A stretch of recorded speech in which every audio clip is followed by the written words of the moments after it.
Em 2016, o físico teórico inglês Stephen Hawking disse, cito, "Passamos muito tempo estudando história, que, vamos encarar, é principalmente a história da estupidez."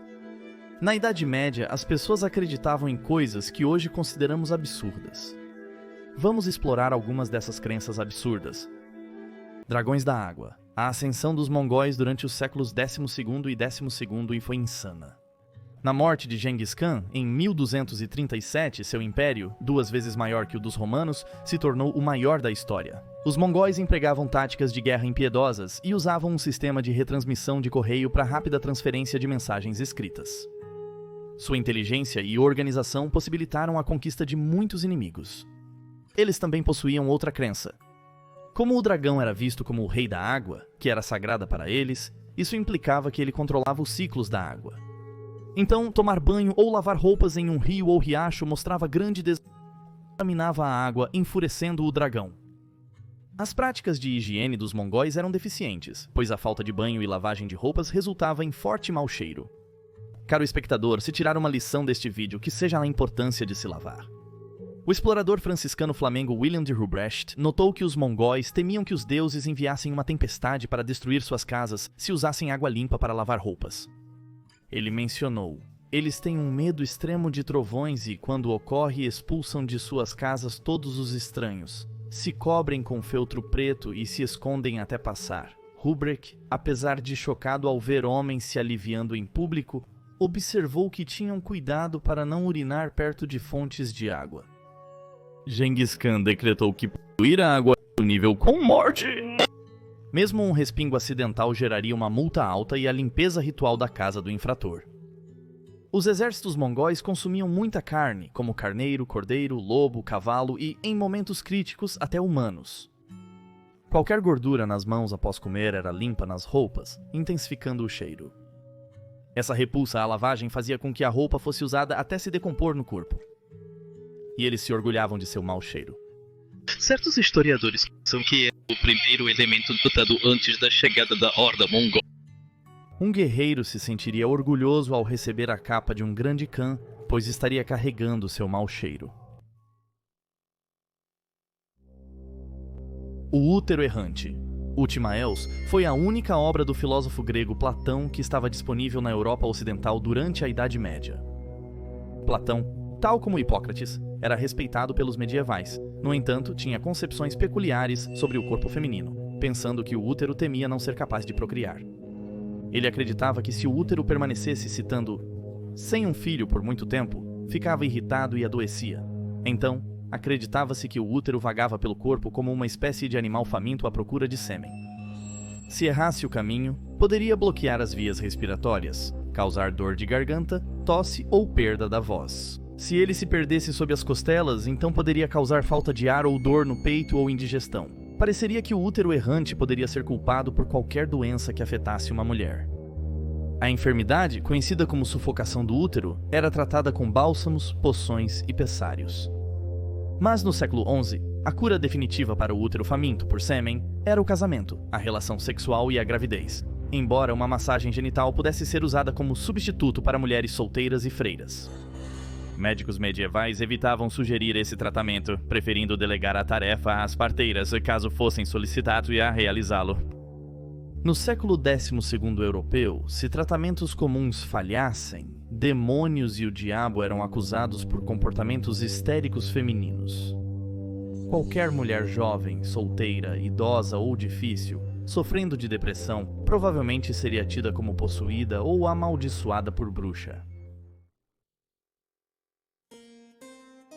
Pecar ou não pecar. Quando chegou a hora de engravidar, eles estabeleceram um novo conjunto de regras.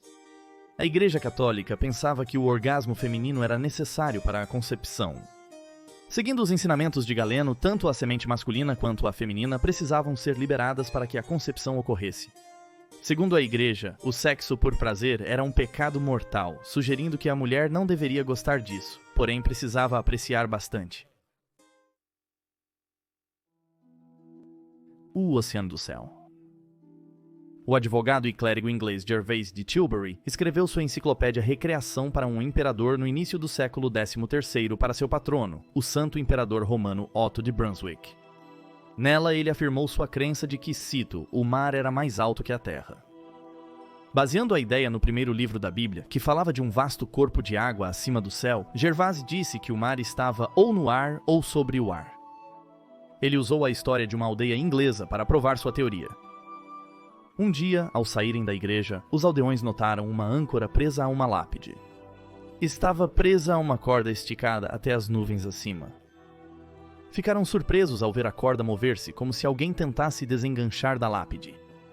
Não podia ser movida, e eventualmente vozes podiam ser ouvidas de cima, e um homem começou a descer pela corda.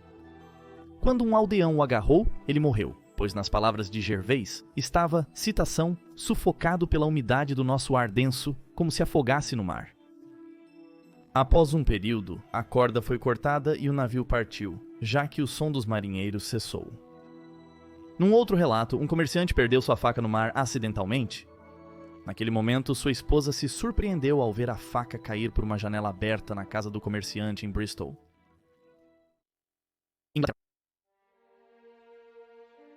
A Donzela da Peste. Com o início da peste negra, que dizimou até 1/3 da população europeia, não é difícil imaginar os sobreviventes procurando alguém ou algo para culpar.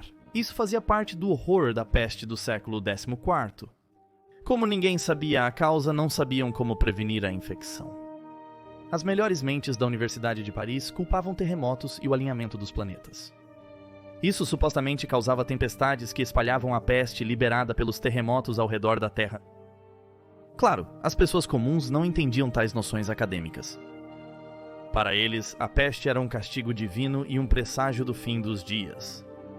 Uma crença conhecida sobre a propagação da doença veio da Áustria. A donzela da peste, ou peste Jungfrau, voava sobre a terra cercada por chama azul, disseminando sua doença. Na Escandinávia, surgia da boca de um morto e infectava quem estivesse perto.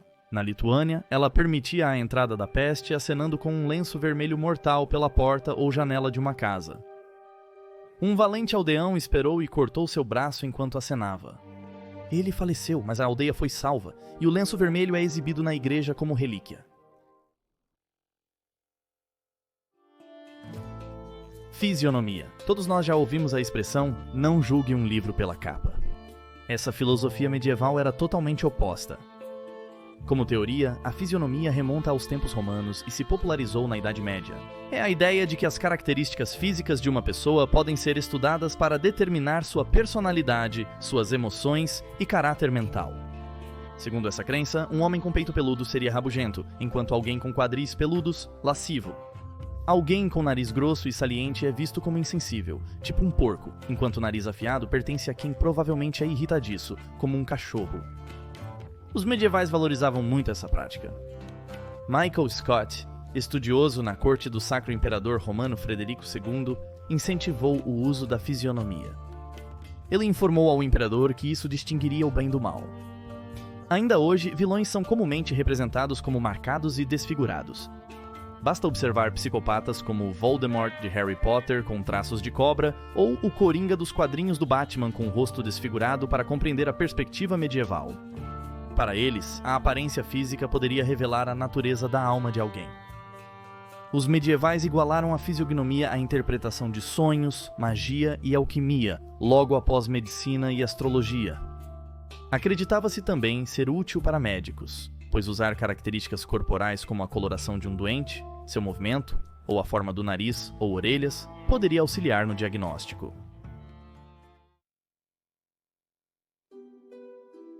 Os castores e as abelhas. Não ter internet ou enciclopédias muitas vezes significava que os medievais entendiam as coisas completamente errado. Obviamente, a prevalência de superstições e a aceitação frequente de histórias incríveis como verdade não ajudavam. Algumas envolvem animais e insetos, como abelhas, que se pensava nascerem de carcaças de gado morto. Pareciam surgir espontaneamente de vermes em corpos decompostos de bois. Acreditava-se também que as abelhas possuíam um rei e travavam guerras com outras abelhas. Elas tinham leis e malfeitores e até se puniam cometendo uma forma de suicídio kamikaze com o próprio ferrão. Ironicamente, acreditava-se que eram um tipo de pequeno pássaro, começando a vida como verme. Acreditava-se que castores fossem uma espécie de peixe. A grande quantidade de dias de jejum no calendário cristão, onde a carne era proibida, mas o peixe permitido, era ruim para o castor. Pior para os castores, seus testículos eram vistos como ingrediente precioso em remédios. Dizia-se que um castor, se acuado por um caçador e sem escapatória, morderia e arrancaria suas próprias gônadas, atirando-as no perseguidor. Assim, ao sacrificar sua pelagem, o castor poderia partir e, se perseguido novamente, poderia levantar a perna para mostrar aos caçadores que estavam desperdiçando tempo. Se aprender algo neste vídeo, que seja o método de fuga do castor. Obrigado por ver este episódio de Loucura Medieval. Espero que tenha gostado, nos vemos na próxima semana para outro vídeo. Saúde!